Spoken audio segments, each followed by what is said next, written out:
الحمدللہ رب العالمین والصلاة والسلام علی سید المرسلین وعلی آلہ وصحبہ اجمعین ومن تبعہم بإحسان الی یوم الدین۔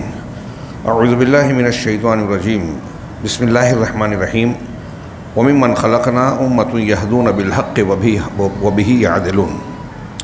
محترم حضرین، گزشتہ درس میں اس اصول کے صرف عنوان کا یا اصول کی بات کا ذکر ہوا کہ اہل سنت والجماعت اصلاح و ترقی کے اصولوں میں سے ایک اصول یہ مانتے ہیں کہ بدعتی سرغنہ، بدعت کے جو سرغنہ لوگ ہیں، سردار ہیں، امت کے لوگوں کو ان سے ڈرایا جائے، آگاہ کیا جائے، متنبہ کیا جائے۔ اس عنوان کی تشریح میں گزشتہ درس کا کافی وقت، بلکہ تقریباً پورا، شیخ ربیع بن ہادی مدخلی رحمہ اللہ کا قدر طویل تذکرہ ہوا، حالانکہ وہ بھی بہت کم تھا۔ ان کی شخصیت اس بات کی متقاضی ہے کہ ہم اس کا مطالعہ کریں، ان کی علمی کاوشوں کو جاننے میں ہمارے لیے بڑے فوائد ہیں۔ پھر اس کے بعد اس عنوان کی وضاحت کرتے ہوئے اس کی اہمیت کی طرف اشارہ کر کے میں نے موجودہ حالات کو ذہن نشین کرانا چاہا، اور ہمارے ہندوستان میں بعض ایسے افراد، شخصیات جن کا ایک طبقہ معتقد ہوا جا رہا ہے، اور اہل حق کے بھی کافی افراد اور نوجوان جن کے پیچھے آنکھ بند کر کے دوڑے جا رہے ہیں، جبکہ کھلے طور سے ان کے یہاں ایسی تعلیم، ایسی فکر اور ایسی باتیں پائی جا رہی ہیں واضح طور سے جو قرآن کے خلاف ہے، حدیث کے خلاف ہے، امت کے اجماع کے خلاف ہے۔ عقائد جو متفقہ علیہ ہیں، جیسے میں نے سلمان الحسینی کا ذکر کیا، جس نے حضرت امیر معاویہ رضی اللہ تعالیٰ عنہ کے تعلق سے صراحتاً ایسی روایتیں پیش کی جو رافضیت سے متاثر ہے، اور اہل سنت کے یہاں اصولوں کی بنیاد پر بھی جو ضعیف، من گھڑت موضوع ساقط ہے، باطل ہے، اور اس کے مقابلے میں قرآن کی آیتیں ہیں، اللہ کے نبی صلی اللہ علیہ وسلم کے ثابت شدہ فرامین، صحابہ تابعین کا اجماع، حضرت امیر معاویہ رضی اللہ تعالیٰ عنہ کے ایمان، صحابیت، ان کے فضائل اور اعلیٰ درجے کی گواہی دیتا ہے۔ خود اہل بیت کے افراد کا رویہ ان کی تعریف کرتا ہے۔ حضرت علی رضی اللہ تعالیٰ عنہ نے انہیں کافر نہیں جانا، ان کو مومن سمجھا۔ حضرت حسن نے تو ان کے ہاتھ پر بیعت کی۔ ان سب چیزوں کے باوجود رافضیت کے اثرات ہمارے یہاں تیزی سے پھیل رہے ہیں۔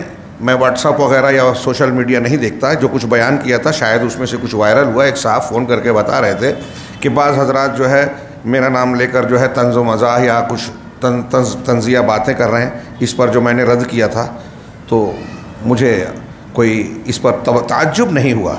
یہ کون سے تعجب کی بات ہے؟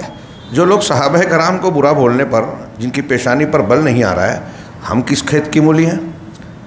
اور کون سا پوری تاریخ میں بتائیے کہ کوئی ایک فرد بھی ایسا گزرا ہو جس نے حق کو بیان کیا ہو اور اہل بدعت نے ان کی مخالفت نہ کی ہو، ان کو مختلف قسم کے القاب سے نہ نوازا ہو؟ ہم تو بہت چھوٹے لوگ ہیں، اگر ہم اس جماعت میں شامل ہو گئے کہ حق پرستی یا حق کی بنیاد پر جن کی مخالفت کی جاتی ہے، تو یہ خوش قسمتی کی بات ہے۔ لیکن ایک طرف یہ حقیقت، دوسری طرف یہ افسوسناک پہلو کہ اس قسم کی باتیں کرنے والے وہ لوگ ہیں جن کے اپنے ماحول میں، ان کے اپنے جو فکر اور دین کی جو تعلیم پائی جاتی ہے، اس میں اس کی گنجائش نہیں تھی۔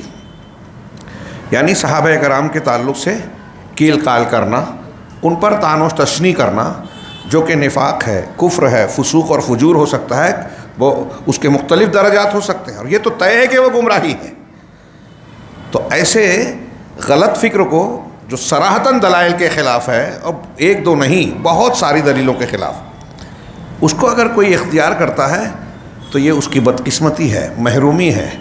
اسے دوسروں پر طنز کر کے اپنے آپ کو تسلی دینے اور خوش ہونے سے زیادہ اس بات پر افسوس کرنا چاہیے کہ وہ جس راستے پر چل رہا ہے، اگر توبہ کی توفیق نہیں ملی تو وہ کفر و فسق اور گمراہی کا، تباہی اور ہلاکت کا ہو سکتا ہے۔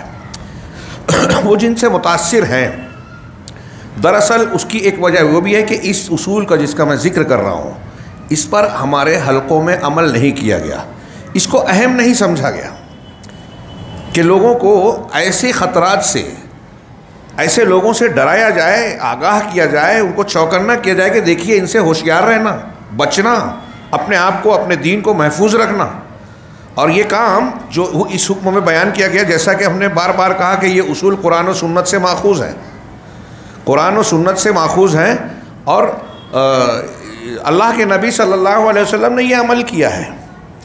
اللہ کے نبی صلی اللہ علیہ وسلم نے اپنے دور میں جو خارجیوں کا سردار ذوالخویسرہ تھا اس سے متنبہ کیا، ابن سیاد کے سے متنبہ کیا۔ آپ نے ائمہ، یہ صاف صاف حدیث میں فرمایا کہ مجھے اپنی امت پر سب سے زیادہ جس کا ڈر ہے وہ ائمہ مضلین ہے، انما اخاف علی امتی الائمۃ المضلین، میں اپنی امت پر مجھے تو بس ان پیشواؤں، لیڈروں کا ڈر ہے جو گمراہ کرنے والے ہیں۔ ایک بات بتائیے کہ اپنی امت پر، تھوڑی اس حدیث پر تھوڑا سا غور کیجئے کہ نبی صلی اللہ علیہ وسلم کہہ رہے ہیں میری امت پر ڈر ہے، مطلب امت کے لوگ کس سے گمراہ ہوں گے؟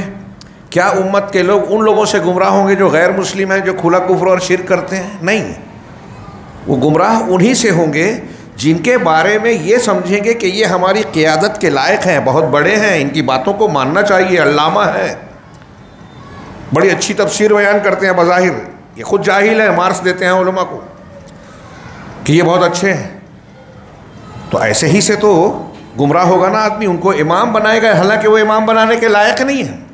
اتخذ الناس رؤوسا جہالا، علماء کے جانے میں گزشتہ ہفتے حدیث کہے تھے، علماء کو کیسے اٹھائے گا؟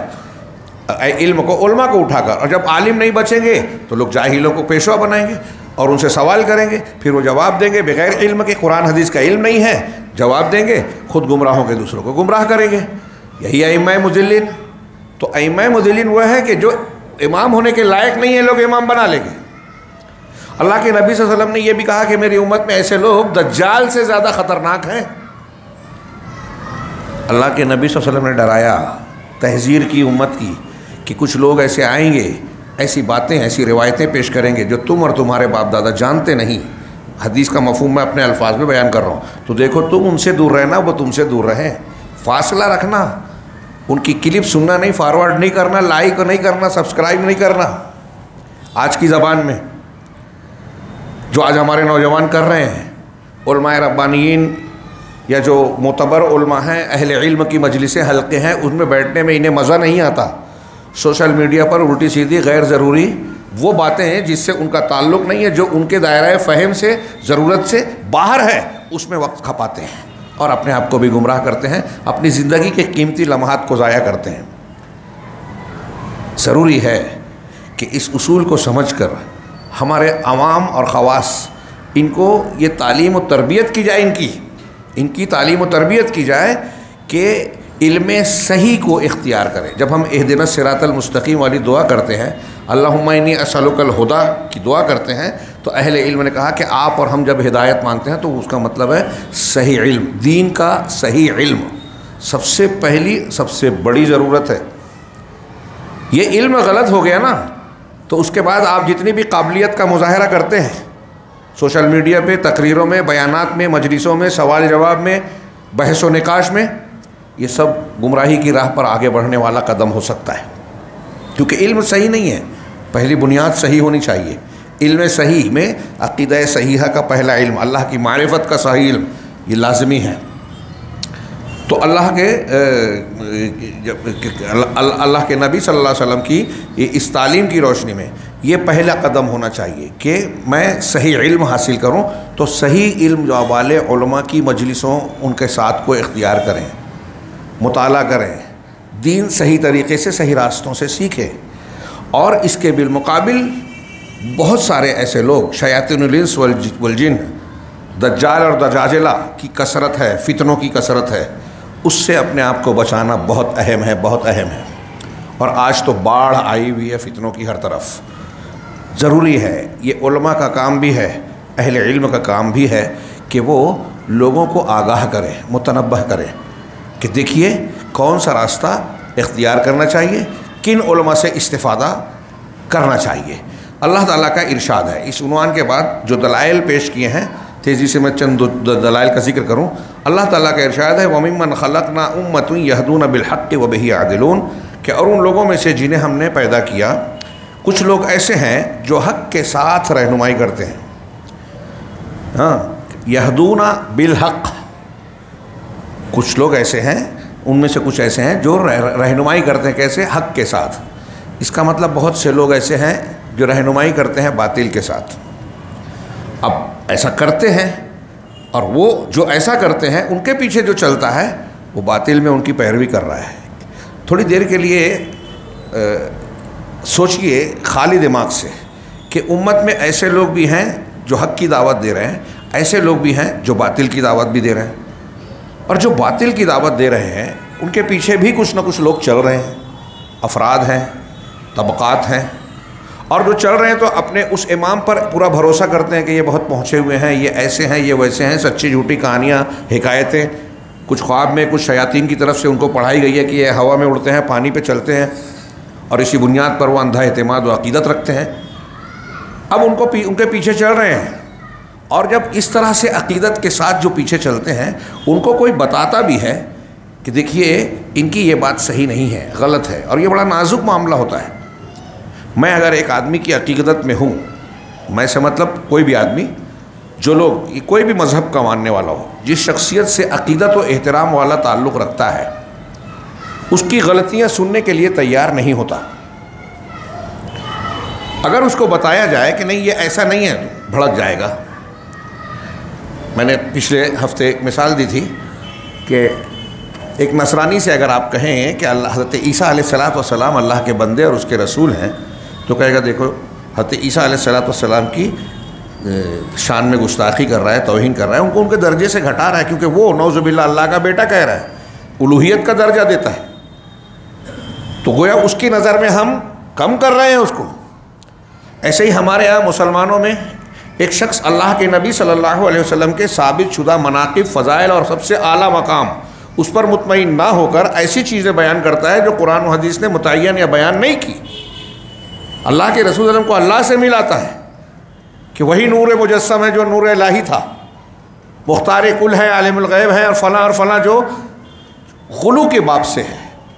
اب اگر ہم اس کا رد کرتے ہیں کہ نہیں، نبی کریم صلی اللہ علیہ وسلم ہاں جن کا مقام و مرتبہ ہاں وہ سب کچھ ہے جو قرآن و حدیث نے بتایا، رحمت للعالمین ہے، خاتم النبیین ہے، سید المرسلین ہے، شفیع المذنبین، یوم القیامہ صاحب کوثر، جو بھی فضائل ہے وہ سب کچھ ہونے کے بعد وہ اللہ نہیں ہے، عبد ہے، معبود نہیں ہے، وہ بشر ہے، بشریت اور عبدیت کے دائرے سے باہر نہیں ہے.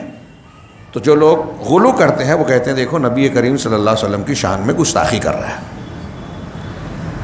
کئی مرتبہ ایک بات آئی، ہاں کفار مکہ کہتے تھے مال حاضر رسول یاکل الطعام ویمشی فی الاسواق، اس رسول کا کیسا معاملہ ہے، کھانا کھاتا ہے، بازاروں میں چلتا پھرتا ہے. آگے کی آیتیں پڑھیے، مطلب اس کے بھی ویسے ہی معاملات ہیں جیسے ہمارے ہیں. تو یہ رسول کیسے ہو سکتا ہے جس کی احتیاجات، ضروریات ہماری ضروریات کی طرح ہے، جس کے معاملات ہمارے معاملات کی طرح ہے؟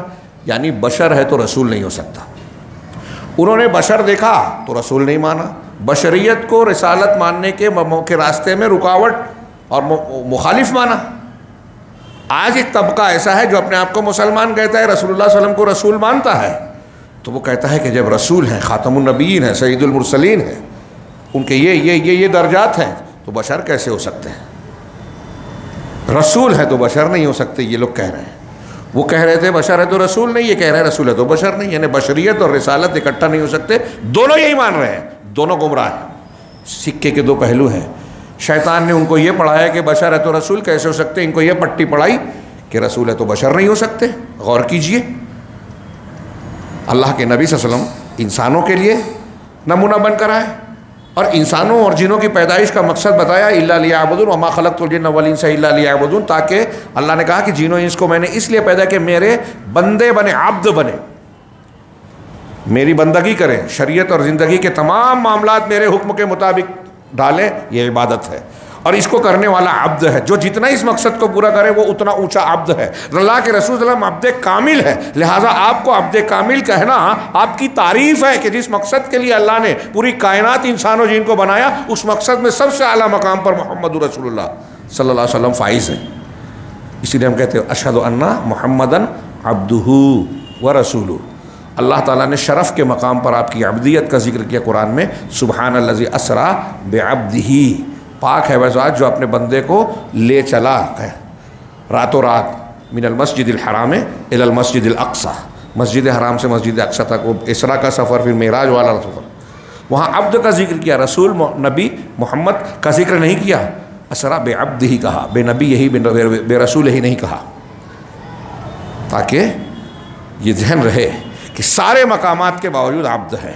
تو میں عرض کر رہا تھا یہ جو میں نے اتنی تھوڑی سی تفصیل بیان کی, اگرچہ یہ بات شاید تکرار کے ساتھ ہوتی ہو, اس سے پہلے بھی کئی مرتبہ ہوئی اور بار بار ہونا چاہیے, اس لیے کہ یہ انسانی گمراہی کی بہت بڑی وجہ ہے. عالمگیر تاریخی اعتبار سے ہر زمانے کے ہر علاقے میں یہ گمراہی کی ایک بہت بڑی وجہ ہے. شیطان آسانی سے ایک آدمی کی بزرگی اگر آپ مان رہے ہیں تو ایک دعوت آسانی سے کھیلتا ہے کہ جس کی محبت, عقیدت, احترام, بزرگی کے آپ قائل ہیں, دل میں اس کے تعلق سے عقیدت ہے, بس اس کی عقیدت و محبت کو دائرے سے جہاں تک حد ہے اس حد سے تھوڑا آگے بڑھا دیتا ہے. نبی کو جو چاہیں خدا کر دکھائیں, اماموں کا رتبہ نبی سے بڑھائیں, نبی کو ان کے مقام سے بڑھا کر اللہ سے ملا دیا, امام کو ان کے مقام سے بڑھا کر رسول سے اور رسول کے آگے بڑھا دیا. یہی غلو ہے, یہیں سے گمراہی آئی. دنیا میں جتنا شرک ہے اس میں آپ کو اس کا عنصر ضرور ملے گا. تو اب جس سے عقیدت ہوتی ہے اگر وہ غلط ہے, بہت خطرناک بیماری. اللہ کے نبی صلی اللہ علیہ وسلم نے ایسے ہی نہیں کہا. نبی صلی اللہ علیہ وسلم کے فرامین بڑی گہرائی والے ہوتے ہیں, علم سے بھرپور ہوتے ہیں, اہمیت کے حامل ہیں. ایک مسلمان کو, مومن کو آپ کے فرمان کو صرف عقیدت نہیں, عقیدت کے ساتھ بصیرت کے ساتھ غور کرنا چاہیے, پڑھنا چاہیے. آپ نے کہا کہ مجھے اپنی امت پر جس کا ڈر ہے نا وہ بس, انما, بس ترجمہ اسی کا کر رہا ہوں, حسر کا معنی کہ بس وہ گمراہ کرنے والے امام اور پیشوا ہیں. مطلب ایک آدمی نے کسی کو مان لیا یہ بہت زبردست شخصیت ہے, ارے یہ تو ایسے ہیں, یہ تو ویسے ہیں. آج دیکھیے ہمارے سماج میں جس جماعت سے, جس مکتب فکر سے ایک آدمی کا تعلق ہے, اس کی جو بڑی شخصیت ہے, اس کے خلاف وہ ایک جملہ سننے کو تیار نہیں ہے. اگر وہ شرک بھی اس کے ہاں اس کے فکر میں پایا جاتا ہے, قرآن کے خلاف بھی وہ کوئی بات کہہ رہا ہے, آپ ذکر کریں گے وہ آپ کا دشمن ہو جائے گا. کہیے آپ سید قطب کی تفسیر میں, سید مودودی کی تفسیر میں, ہاں توحید حاکمیت ایک طرف ہے, کہیں توحید, کہیں جو ہے وحدت الوجود مل جاتا ہے. صحابہ کرام کی توہین ہے, انبیاء کی توہین ہے. بیان کیجئے, ثبوت دیجئے. نہیں مانے گا ان کا ماننے والا. عقیدت کا پردہ ایسا چڑھا ہوا ہے شخصیت کا. ان کی شخصیت نے توبہ کر لی ہو, سدھر گئی ہو, جو بھی. ابو الحسن الاشعری رحمہ اللہ, کتنی بڑی شخصیت. اشعریت کے مذہب کی نسبت ہے ان کی طرف. وہ خود توبہ کر لی, بعد میں انہوں نے اشعری نہیں رہے, اہل سنت ہو گئے. آج اشعری لوگ نہیں مانتے کہ حضرت امام ابو الحسن اشعری سے, اشعریت سے نکل کے اہل سنت, جبکہ ان کی کتابیں ہیں. بولتے ہیں ان کی کتاب نہیں ہے, دوسروں نے لکھ کے منسوب کر دیا, البانہ وغیرہ. اور ایک لمبی فہرست, آپ ایک کتاب لکھ سکتے ہیں. یہ بھی عبرت کا ایک پورا پہلو ہے تاریخ کا کہ بہت سارے ایسے علماء جو فلسفہ منطق کے اندر مہارت حاصل کر کے اونچائی پر پہنچے, فلاسفہ مناطقہ کے اعلی مقام پر پہنچے, ایک مسلک بنایا گمراہی والا, عقلیت کی بنیاد پر اختیار کیا. لیکن ان میں سے ایک بڑی تعداد آپ کو ایسے ملے گی جنہوں نے آخری وقت میں توبہ کی. غزالی کا نام اس میں بیان کیا جاتا ہے, امام جوینی کا نام امام الحرمین کہتے ہیں.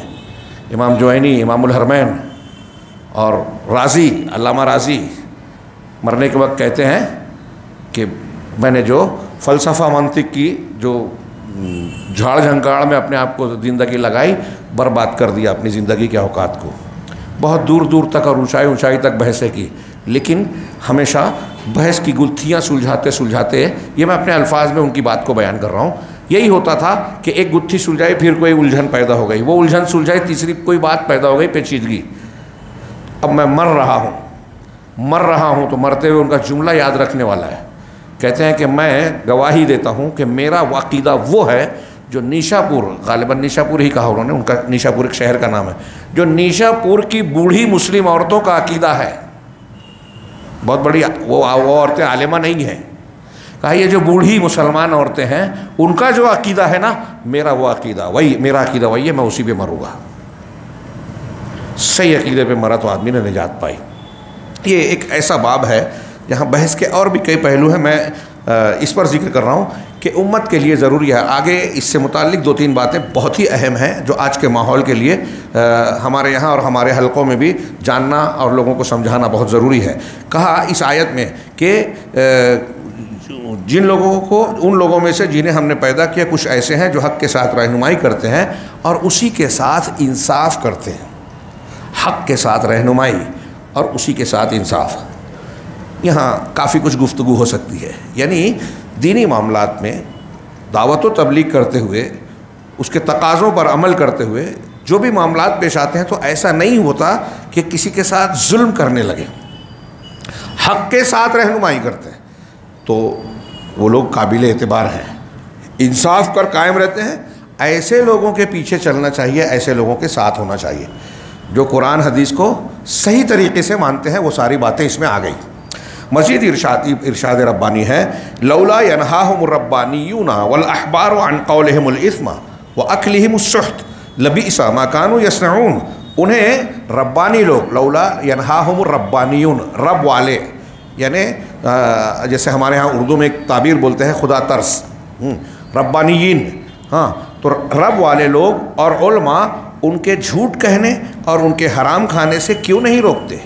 اللہ رب العالمین نے یہ اہل کتاب کے ان لوگوں کو جو قوم کے پیشوا ہیں، دیندار لوگ ہیں ربانیین، اور جو علماء ہیں احبار، ان کو ان کی سرزنش کر رہا ہے کہ علماء ہیں، بڑے لوگ ہیں، اور قوم کے لوگوں کے اندر جھوٹ بولنے کی عادت پائی جاتی ہے اور حرام خوری ہے. 2 باتیں، اکلہم قولہم الاثم، گناہ کی بات کہنا. گناہ کی بات، اب اس میں جھوٹ بھی آ گیا.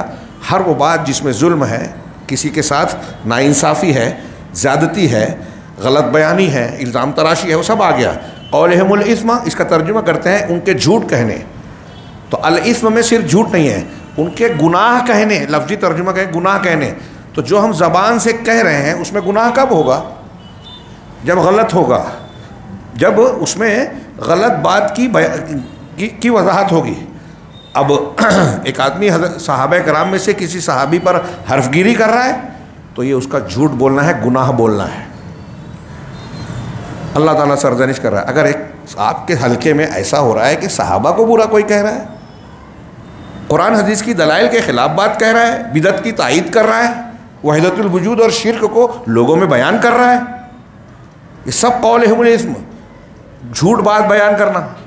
اب ہمارے یہاں اس پر غور کیجئے کہ اللہ تبارک و تعالیٰ علماء بنی اسرائیل کو وہ اس بات پر ڈانٹ رہا ہے، سرزنش کر رہا ہے کہ اگر غلط بیانی، جھوٹ بیان ہو رہا ہے تمہارے درمیان تو تمہارا کام ہے روکنا. اس آیت میں، اور ہم فارورڈ کرتے ہیں. ہمارے نوجوان لڑکے، بہت سارے لوگ ایسی الٹی سیدھی باتیں، گمراہ کن باتوں کو سنتے بھی ہیں، آگے بڑھاتے ہیں، فارورڈ کرتے ہیں، یعنی بدعتیوں کو فروغ دیتے ہیں، مشہور کرتے ہیں، عام کرتے ہیں، پھر وہ فتنہ بنتا ہے. آپ اس میں حصے دار بنتے ہیں اگر آپ فارورڈ کر رہے ہیں. تو اللہ تعالیٰ سوال یہ کر رہا ہے کہ ان کے، یہ تو علماء سے ہے، ربانیین اور علماء، ان کے جھوٹ کہنے اور ان کے حرام کھانے سے انہیں کیوں نہیں روکتے؟ واعظ و نصیحت کے پہلو سے، یہ علمی تعلق سے ہم اصول پڑھ رہے ہیں، واعظ و نصیحت کے پہلو سے آپ غور کیجئے آج ہمارے سماج میں اس کی کتنی ضرورت ہے. کتنے حرام کھانے کی الگ الگ شکلیں ہیں، لوگ کتنا کھا رہے ہیں. کل تک بہت ساری ایسی چیزیں ہیں جو لوگ چوری چھپے کرتے تھے، کسی کہیں پائی جاتی تھی، اب کھلے عام کرتے ہیں. کیوں؟ اس لیے کہ اب اس کی قباحت اور برائی کا پہلو کم ہو گیا ہے. برائیوں کا ایک معاملہ یہ ہوتا ہے نفسیات کہ شروع میں آدمی اس سے تھوڑا شرماتا ہے. مجھے یاد ہے ہم لوگ جب چھوٹے تھے، بہت چھوٹے بھی نہیں، شعور تھا، ہمارے شہر میں جب نیا ٹی وی آیا تو بہت سارے گھروں پر ٹی وی جو ہے گھر پہ نہیں لاتے تھے، وہ کارخانے کے آفس میں، کلب میں اور بہانہ یہ ہوتا تھا وہ کرکٹ دیکھنا ہے اور اسپورٹ دیکھنا ہے، حالانکہ وہ بھی کوئی بہت مستحسن چیز نہیں کہیں گے. آج یہ کوئی مسئلہ ہی نہیں ہے، کوئی اس کا ذکر بھی نہیں کرتا، بس ہے بطور قباحت برائی کے. اور وہ ایک ضرورت بن گئی ہے، بعض اعتبار سے واقعی اس کی ضرورت ہو جاتی ہے.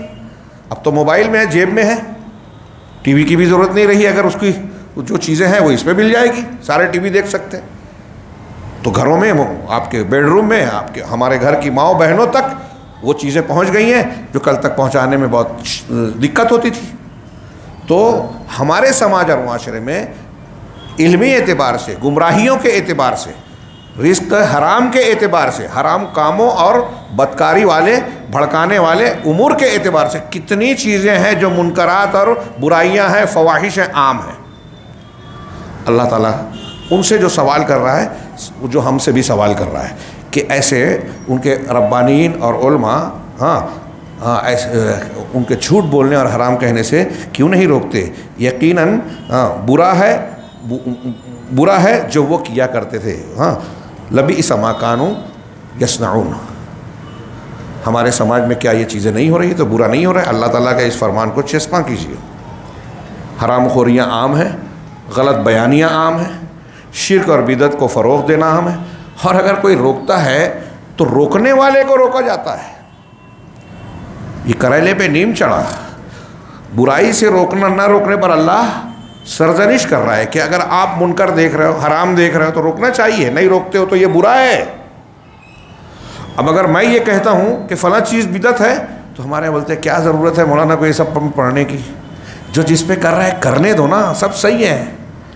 ہمارے مولانا عبدالغنی کہتے تھے گئیو گابن بیلو گابن، سب صحیح. کیا یہ دین ہے؟ یہ جھوٹی تسلی ہے. ایک طبقہ، بہت بڑا طبقہ مسلمانوں کا اسی کو توسع کا نام دیتا ہے. سب مسلمان ہیں، کلمہ پڑھتے ہیں، سب کو پڑھنے دو، جو جس پر عمل کرتا ہے کرنے دو. مجھے تو بہت حیرت ہوتی ہے کہ یہ اعلیٰ ترین جہالت ہے. یہ اعلیٰ ترین بہت بڑی جہالت ہے، چھوٹی موٹی بات نہیں ہے. تھوڑی دیر کے لیے میں جو کہہ رہا ہوں مت سوچیے، صرف میری اتنی بات مانیے کہ اس پر غور کیجیے کہ کیا یہ صحیح ہو سکتا ہے کہ ایک آدمی یہ مانے کہ ہر چیز میں اللہ ہے، وحدت الوجود، لیکن لا الہ الا اللہ پڑھتا ہے تو وہ بھی صحیح ہے. ایک آدمی کہتا ہے کہ اللہ اکیلا ہے، یہ وحدت الوجود والا معاملہ شرک ہے، کفر ہے، بلکہ سب سے بڑا کفر اور شرک ہے، وہ بھی درست. ایک آدمی قبر اور صاحب قبر سے مدد مانگ رہا ہے، اولاد مانگ رہا ہے، استعانہ، استغاثہ، شرک اکبر جن چیزوں کو کہا گیا ہے جن کی وجہ سے کفار مکہ کو کفار اور مشرک کہتے ہیں. ہم قرآن کہتا ہے ایک مسلمان لا الہ الا اللہ پڑھنے والا وہ سب کر کے بھی صحیح ہے، کچھ مت بولو ورنہ اختلاف ہوگا.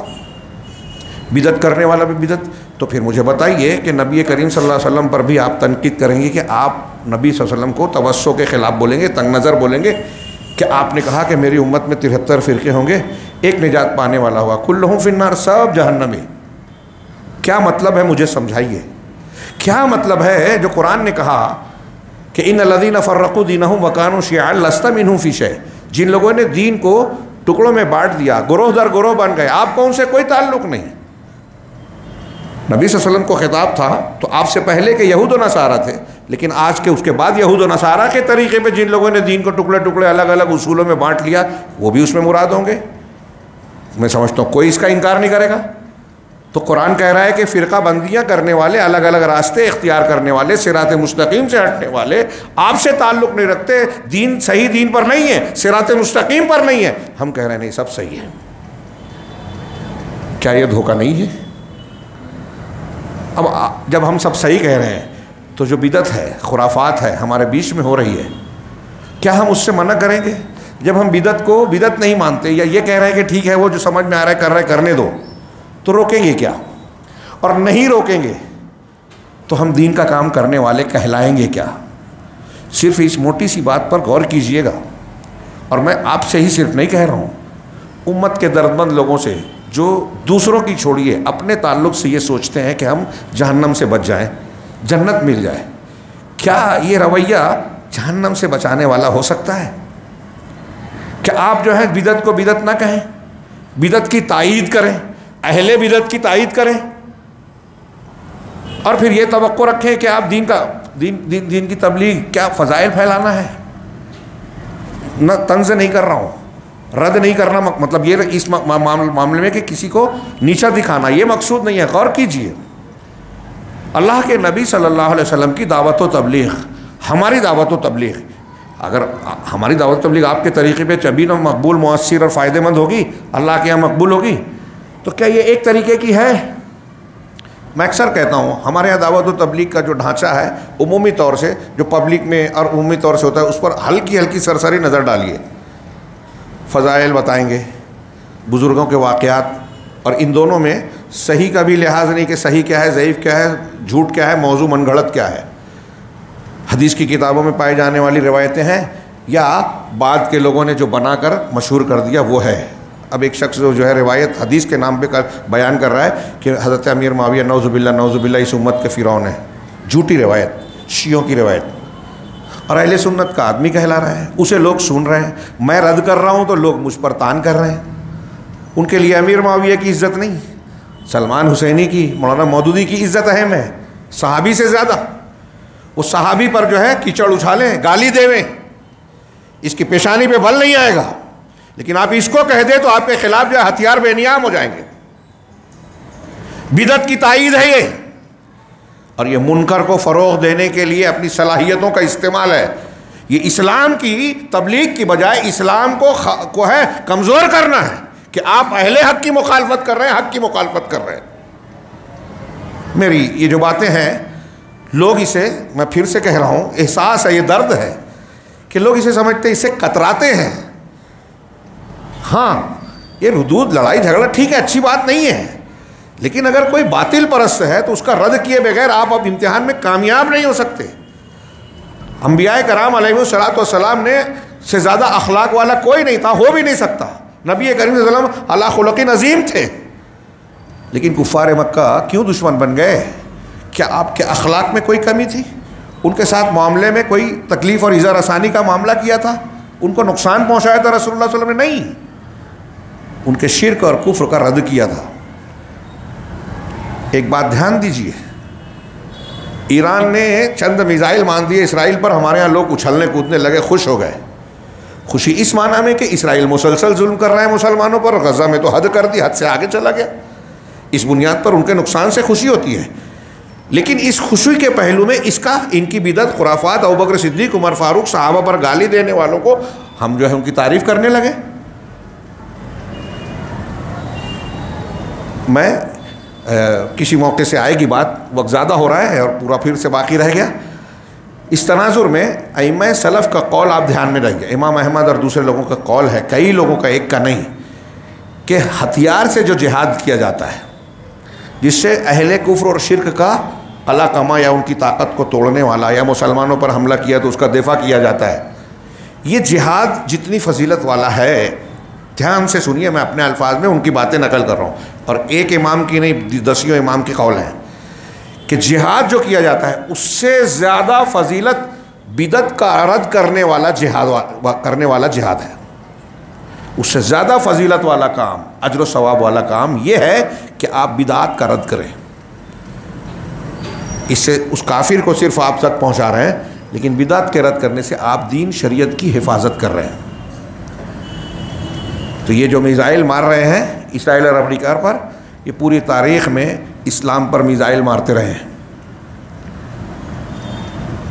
سنت پر میزائل مارا، صحابہ کی اس شخصیت اور اس مقام پر جو قرآن سے، حدیث سے، صحابہ کے اتفاق سے، تابعین، محدثین، علماء اہل سنت کے اتفاق سے ثابت ہے، اس عقیدے پر میزائل مارا. وہ محبوب ہو سکتے ہیں، قابل محبت ہیں.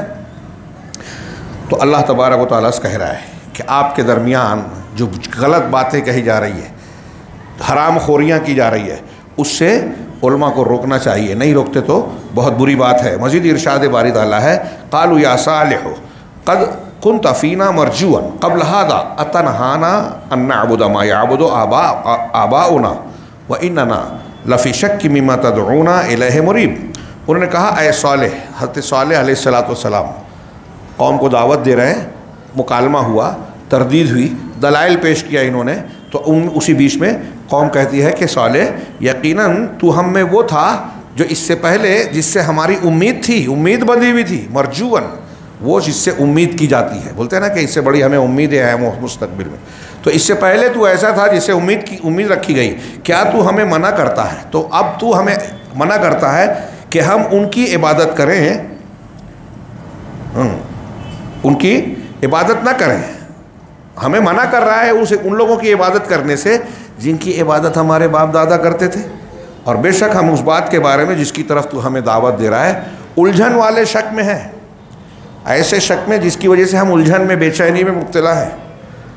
ہاں، یہ حضرت صالح علیہ السلام کی دعوت کے بیچ کا۔ اب حضرت صالح، غور کیجئے کہ پہلے قوم کے لوگ کہہ رہے ہیں کہ آپ ہمارے اندر ایسے تھے جس سے مطلب پسندیدہ شخصیت تھے حضرت صالح، اب کس بنیاد پر ان کے دشمن بن گئے؟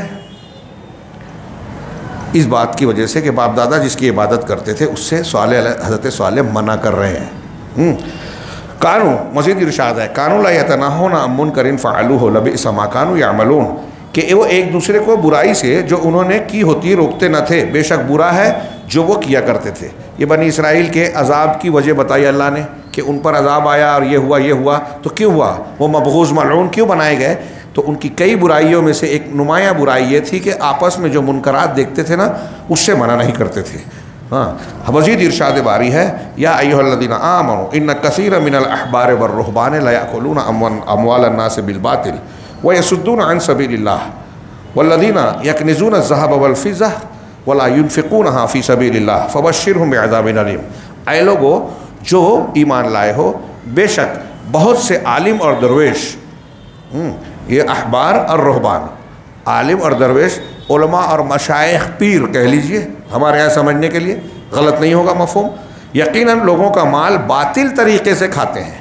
علماء اور رہبان، قرآن کہہ رہا ہے، یہود و نصارہ میں یہ ہوتا تھا، قرآن کہہ رہا ہے، اور اللہ کے رسول نے فرمایا کہ جو یہود میں ہوا اس امت میں بھی ہوگا، مطلب اس میں بھی ہو رہا۔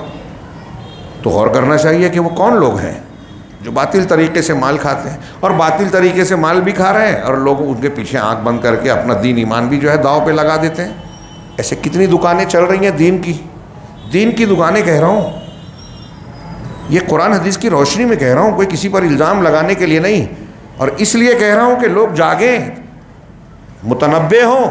اللہ کہہ رہا ہے، مذاق نہیں ہے، رب العالمین کا فرمان ہے، آگاہی ہے کہ جن کو تم اپنا دین و ایمان کا امانت والا سمجھتے ہو وہ تمہارے دین و ایمان کے لیے خطرہ ہیں، وہ دنیا کما رہے ہیں دین کی آڑ میں، باطل طریقے سے لوگوں کا مال کھا رہے ہیں، نذرانے اور یہ اور وہ نہ جانے کیا کیا، ہاں سجدہ کروا رہے ہیں۔ ایسی آج کلپیں دیکھتا ہوں، میں بہت حیرت کرتا ہوں، میں بھی تصور نہیں کرتا تھا کہ ایسی کچھ باتیں تو ہیں گمراہیاں مسلمان، لیکن اس درجے تک کہ جیتے جاگتے انسان کے قدموں پہ سجدہ کر رہے ہیں، اور پیر صاحب ان کی پیٹھ پر رکھ کے وہ ان کو جو ہے کیا کہیں گے ہندوؤں کی زبان میں کہتے ہیں آشیرواد دے رہے ہیں، ہاتھ پھیر رہے ہیں۔ یہ عورتیں آ کے جو ہے مزاروں پہ پیر صاحب ان کو جو ہے ان کے بدن کے مختلف حصوں کو جو ہے ہاتھ سے سہلا رہے ہیں۔ نبی کریم صلی اللہ علیہ وسلم اسلام قبول کرنے والی خواتین کو ہاتھ میں ہاتھ ملا کے بیعت نہیں کرتے تھے، رسی لگا دیتے تھے کہ رسی پکڑیے، میں ادھر سے آپ ادھر سے، اور بیعت کیجیے۔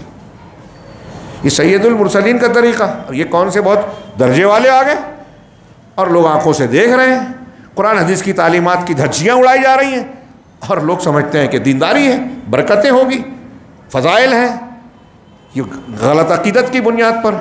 تو بہت سے عالم دین یقیناً لوگوں کا مال باطل طریقے سے کھاتے ہیں۔ اب جب باطل طریقے سے کھا رہے ہیں، قرآن کہہ رہا ہے، تو غلط دین بتاتے ہیں، اور جب آپ ان کو پیسہ بھی دے رہے ہیں، نذرانے بھی دے رہے ہیں، تو ان کا غلط دین بھی آپ سیکھ رہے ہیں، اور غلط دین سیکھ رہے ہیں تو جنت کے راستے پہ تو قطعی نہیں لے جائے گا وہ راستہ، ہاں، اور اللہ کے راستے سے روکتے ہیں۔ وَيَصُدُّونَ عَن سَبِيلِ اللَّهِ، اور جو لوگ سونا اور چاندی خزانہ بنا کر رکھتے ہیں اور اسے اللہ کے راستے میں خرچ نہیں کرتے، تو انہیں دردناک عذاب کی خوشخبری دے دے۔ شیخ الاسلام علامہ ابن تیمیہ نے کہا، بہت غور سے سنیے گا، وقت زیادہ ہو رہا ہے، ہاں اس لیے میں عبارت پڑھتا ہوں۔ شیخ الاسلام علامہ ابن تیمیہ نے کہا کہ بدعت کے سرغنہ داعیوں کو ایکسپوز کرنا واجب ہے، واضح کرنا۔ وہ لوگ جو بدعت کی تبلیغ کرتے ہیں اور اس کے سرغنہ ہیں، ان کو بتانا کہ یہ بدعتی ہے، ضروری ہے لوگوں کو بچانے کے لیے۔ نوٹ کیجئے، اور اس کے دو پہلو ہیں، میں ابھی آگے بیان کر رہا ہوں یہاں تک کہ علامہ ابن تیمیہ یہ کہہ رہے ہیں، یہاں تک کہ امام احمد بن حنبل رحمہ اللہ سے پوچھا گیا کہ ایک آدمی نماز روزہ قائم کرتا ہے اور اعتکاف کرتا ہے، وہ آپ کے نزدیک زیادہ محبوب ہے یا وہ شخص جو اہل بدعت پر کلام کرتا ہے؟ یہ بات میں نے کئی مرتبہ نقل کی ہے. ہاں، تو آپ نے کہا کہ جو شخص نماز روزہ قائم کرتا ہے، امام احمد کہتے ہیں کہ جو شخص نماز روزہ کر رہا ہے، اعتکاف کرتا ہے، وہ اپنی ذات کے لیے کرتا ہے. ٹھیک ہے، اچھی بات ہے، لیکن وہ اپنی ذات کے لیے نیکیاں کر رہا ہے. اور جو اہل بدعت پر رد کرتا ہے وہ مسلمانوں کے لیے یعنی پوری امت اور جماعت کے لیے کام کر رہا ہے. یہ زیادہ افضل ہے، یعنی اس کے عمل کا فائدہ صرف اس کی ذات تک ہے، اور بدعت کا رد کرنے والا، سنت کو فروغ دینے والے کے عمل کا فائدہ زیادہ لوگ اور قوم اور امت کو پھیلتا ہے. گویا آپ نے یہ واضح کر دیا کہ مسلمانوں کے عمومی فائدے کے لیے کام کرنا جہاد فی سبیل اللہ کی جنس سے ہے. جو قوم کی طرف سے دفاع کرتے ہوئے جنگ لڑتا ہے وہ پوری قوم کو بچاتا ہے، پوری قوم کے دین کو بچاتا ہے. ہاں، کیونکہ اللہ کے دین اور اس کے منہج و طریقے کو پاک صاف رکھنا اور اس کے خلاف زیادتی کرنے والوں کا مقابلہ کرنا بالاتفاق فرض کفایہ ہے. اگر بدعت و خرافات کو عام کیا جا رہا ہے اور اس کا کوئی رد نہیں کرے تو پوری قوم اور پوری ملت جو ہے اس کی مجرم ہوگی اللہ کے یہاں. یہ فرض کفایہ ہے. اور اگر اللہ تعالیٰ ان لوگوں کے فساد کو ختم کرنے کے لیے کچھ لوگوں کو کھڑا نہ کرے، یعنی بدعت کا رد کرنے والے کچھ لوگ کھڑے نہ ہوں، تو یہ دین بگاڑ کا شکار ہو جائے گا، جیسے پچھلی قوم میں ہوا. ہاں، اور اعدائے دین کی طرف سے دین کا فاسد ہونا اہل حرب کی طرف سے ملک کے فاسد ہونے اور دشمنوں کے قابض ہونے سے کہیں زیادہ عظیم اور سنگین ہے. یعنی مسلمانوں کے ملک پر دشمن کا قبضہ ہو جائے، اس کا نقصان جو ہوگا اس سے کہیں زیادہ نقصان یہ ہے کہ اہل بدعت کو ملک پر جو ہے قبضہ حاصل ہو جائے. کیوں؟ اس کی وجہ آگے بتائی. کیونکہ ان کے قبضے سے لوگوں کے دلوں اور ان کے دین پر زیادہ اثر نہیں پڑتا ہے.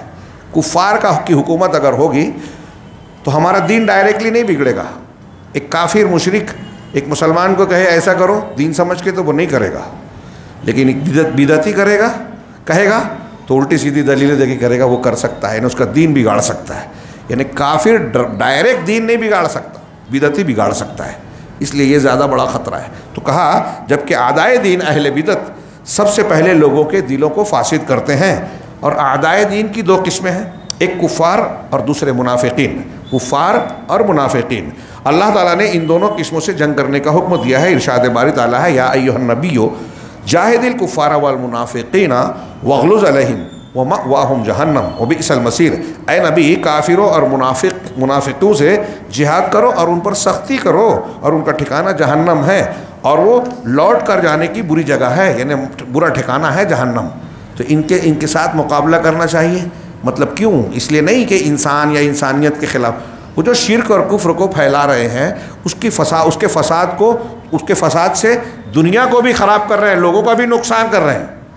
اگر غیر مسلموں سے یہ بات سرسری طور سے بیان کی جاتی ہے، ترجمہ پڑھتے تو سمجھتے ہیں کہ یہ شدت ہے، جبکہ انہیں اگر ایکسپلیشن کیا جائے، سمجھا اور سمجھایا جائے تو ان کو سمجھ میں آئے گا کہ یہ دراصل دنیا کی بھی صفائی ہے. کفر اور شرک کا دبانا، صاف کرنا، یہ دنیا کی بہار اور سعادت کے لیے ضروری ہے.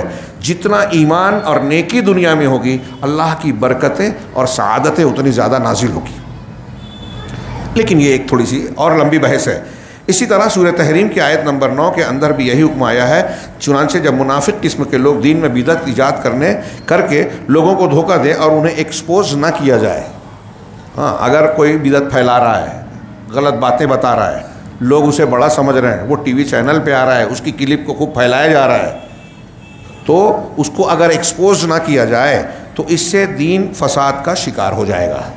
جس طرح اہل کتاب کا دین فساد کا شکار ہو گیا، بگڑ گیا دین. صحیح اور غلط میں تمیز کرنا ہی مشکل ہو گیا کہ کیا سنت ہے اور کیا بدعت ہے، کیونکہ ان کے یہاں نکیر نہیں کی گئی. اور لوگ جب ان منافقین امت اہل بدعت کی باتیں سنتے ہیں تو اسے حق سمجھ بیٹھتے ہیں. اب یہ جو صحابہ کرام کو برا بھلا کہہ رہے ہیں یہ بدعتی ہیں کیونکہ دین کے خلاف بول رہے ہیں. اب چونکہ ان کو بولنے والے کو کچھ لوگ بزرگ سمجھتے ہیں تو شخصیت پرستی میں ان کی غلط بات کو بھی صحیح مانتے ہیں.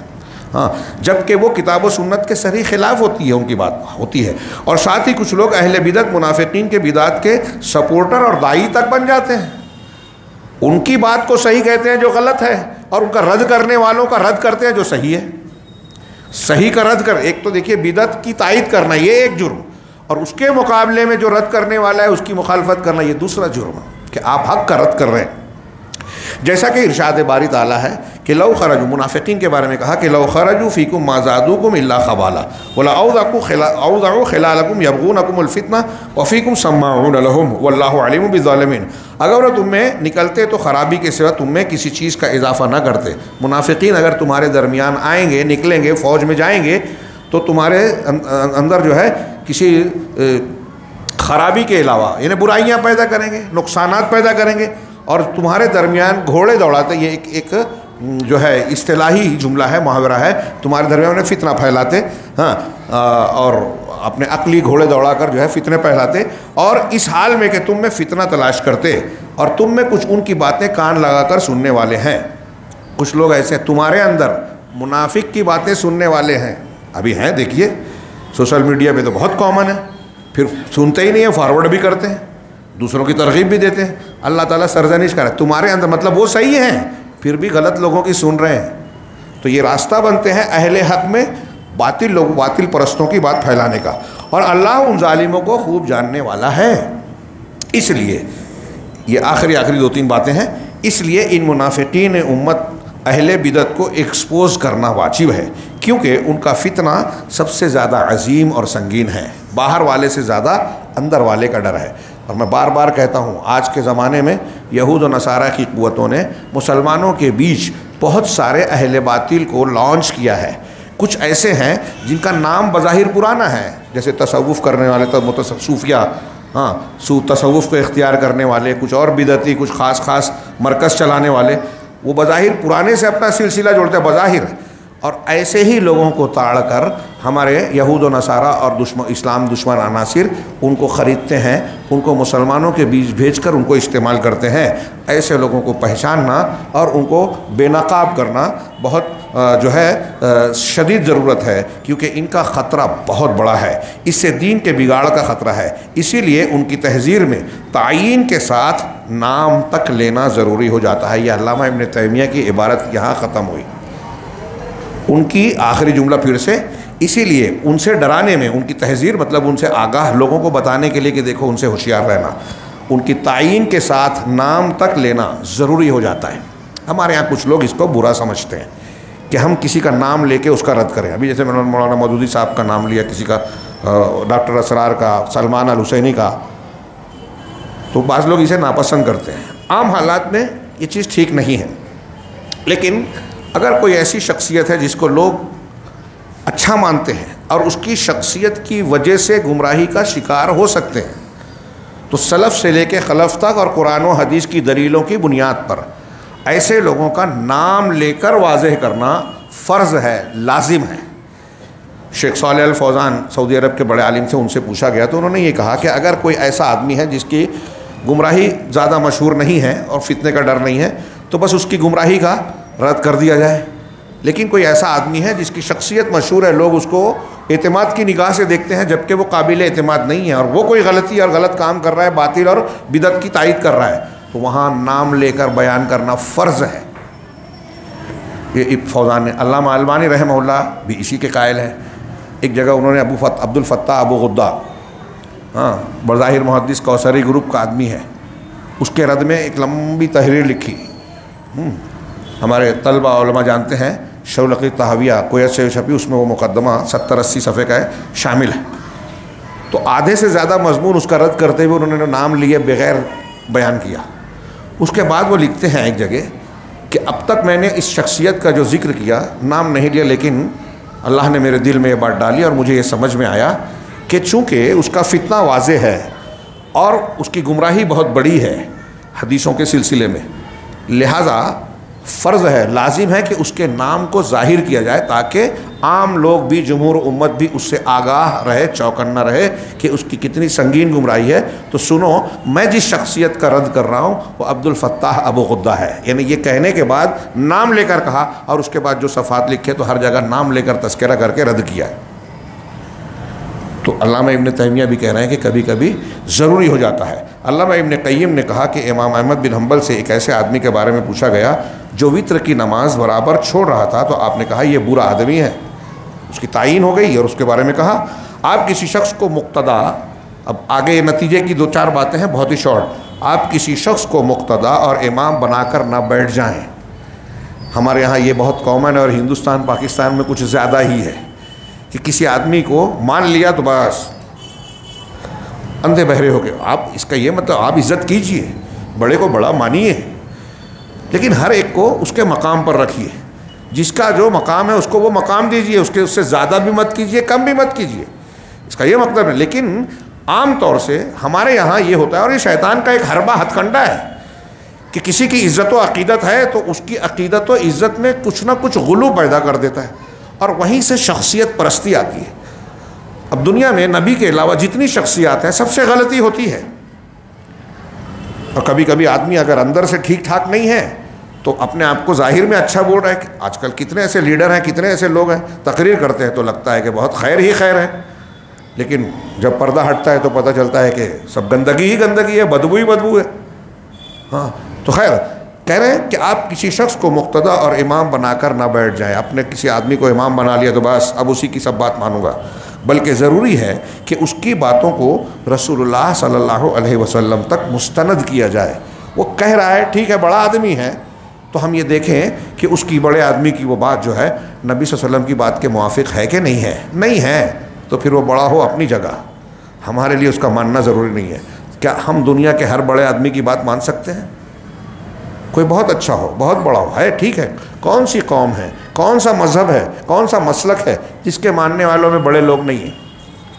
تو ہر ایک اپنے اپنے پہ خوش ہے کہ میرے فلاں بزرگ بہت بھاری ہیں، ٹھیک ہے، لیکن وہ امام، وہ رسول نہیں ہے، ان کی اتباع کا اللہ نے حکم نہیں دیا ہے۔ وہ غلطیاں کر سکتے ہیں، غلطیاں ہو سکتی ہیں، ان کی غلطی میں اگر تم ان کو امام بنا کر بیٹھے ہو تو پھر تم بھی نہیں بچو گے، تم نے گمراہ کرنے والوں کو امام بنا لیا۔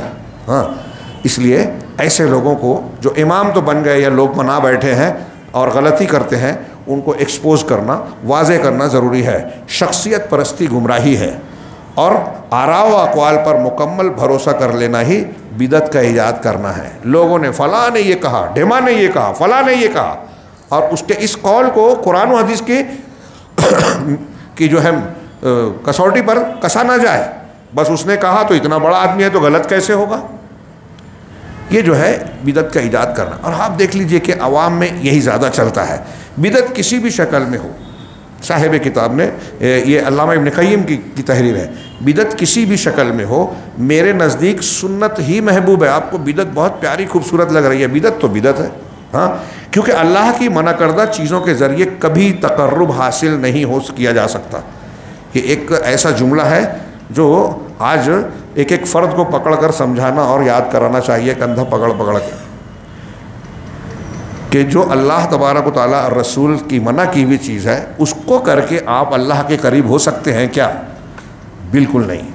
اور بدعت اللہ کے رسول نے منع کیا، اللہ نے منع کیا۔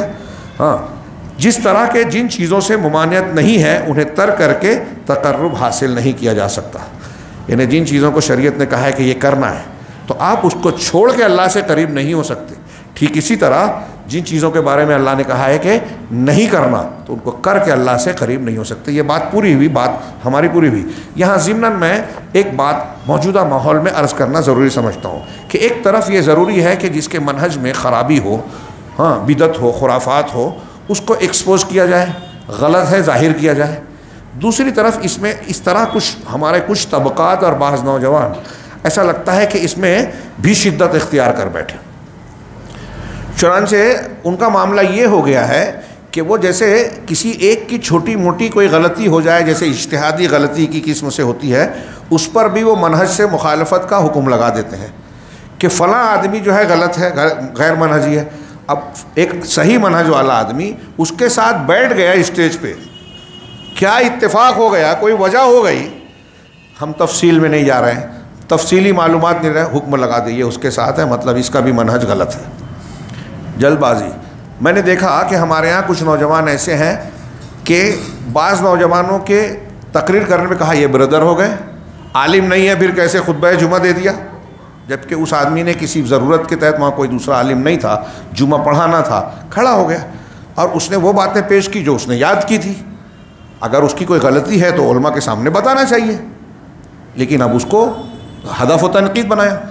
تو جن علماء نے ان کی تائید کی، کہا کہ اس میں کوئی حرج نہیں ہے اور ایسی ایسی تفصیل بیان کی، تو اب وہ جاہل جو اس جاہل پر اعتراض کر رہے ہیں، میں جاہل ان کی زبان میں کہہ رہا ہوں کہ عالم نہیں ہے، پھر بھی خطبہ دے دیا، تو یہ بھی عالم نہیں ہے جو تنقید کر رہا ہے۔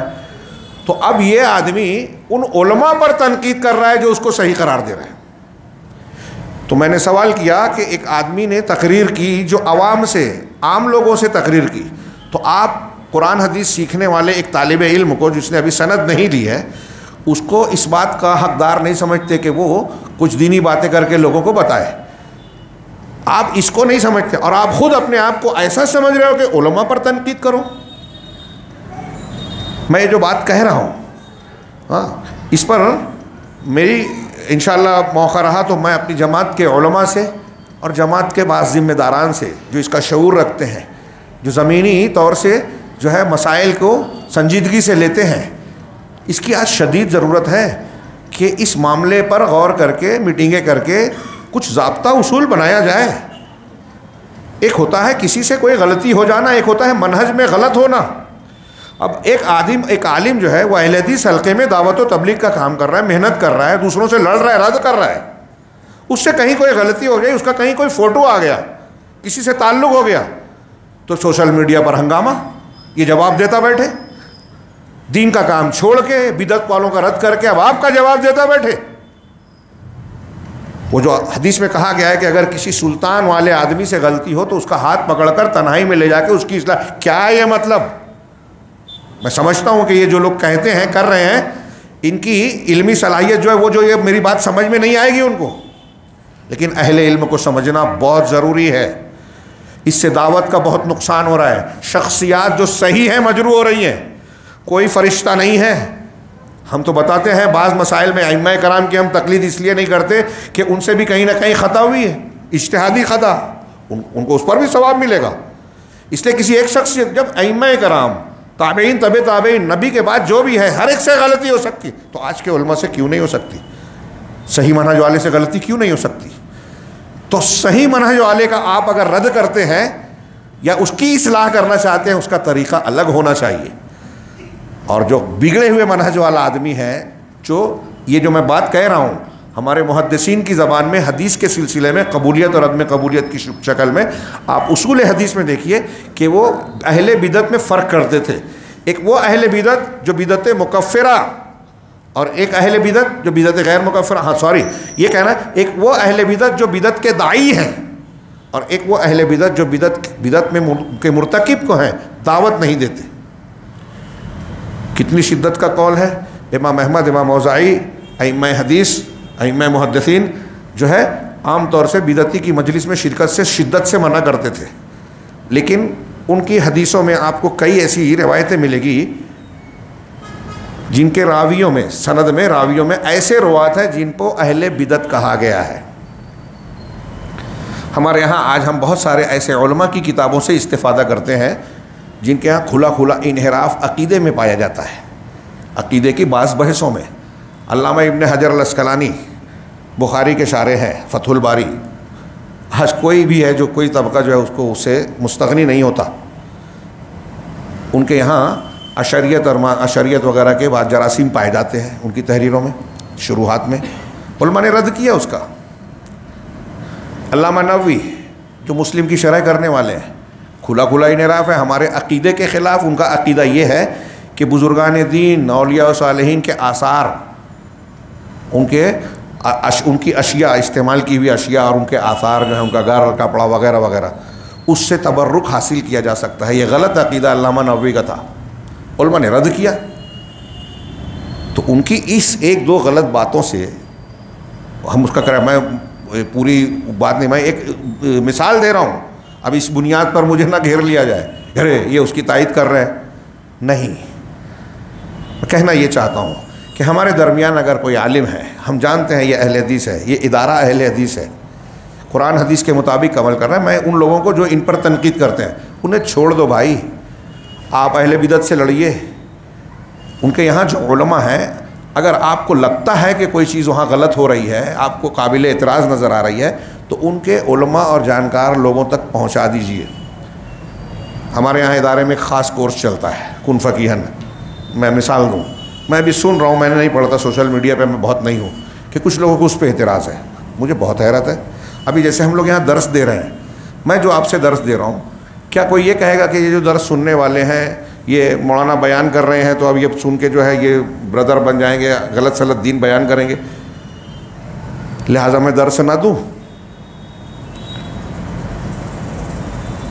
کیونکہ کم علمی کے ساتھ آپ بیان کرنے لگو گے, دین بیان کرو. اب دین سیکھ ہی رہے ہو نا, یہاں بیٹھ رہے ہیں, ہمارا مقصد کیا ہے؟ دین سیکھنا, سکھانا. ہر ایک کی الگ الگ صلاحیتیں ہوتی ہیں. تو اب ایک خاص کورس چل رہا ہے, ہر 15 دن پہ 2 دن کا کورس, 6 سال کا کورس ہوگا, اس میں کتابیں علماء پڑھا رہے ہیں, اس پہ اعتراض کیا جا رہا ہے کہ یہ ایسے بن جائیں گے ویسے بن جائیں گے, سند لے کے. بھائی ان کی جو صلاحیت ہے اس صلاحیت میں اگر وہ کام کریں تو برا کیا ہے؟ تعلیم و تعلم کا یہ سلسلہ تو مبارک ہے نا. آپ کے کہنے کے مطابق تو ادارہ ہی بند کر دینا چاہیے, دروس بند کر دینا چاہیے, تعلیم و تعلم کا سلسلہ بند کر دینا چاہیے.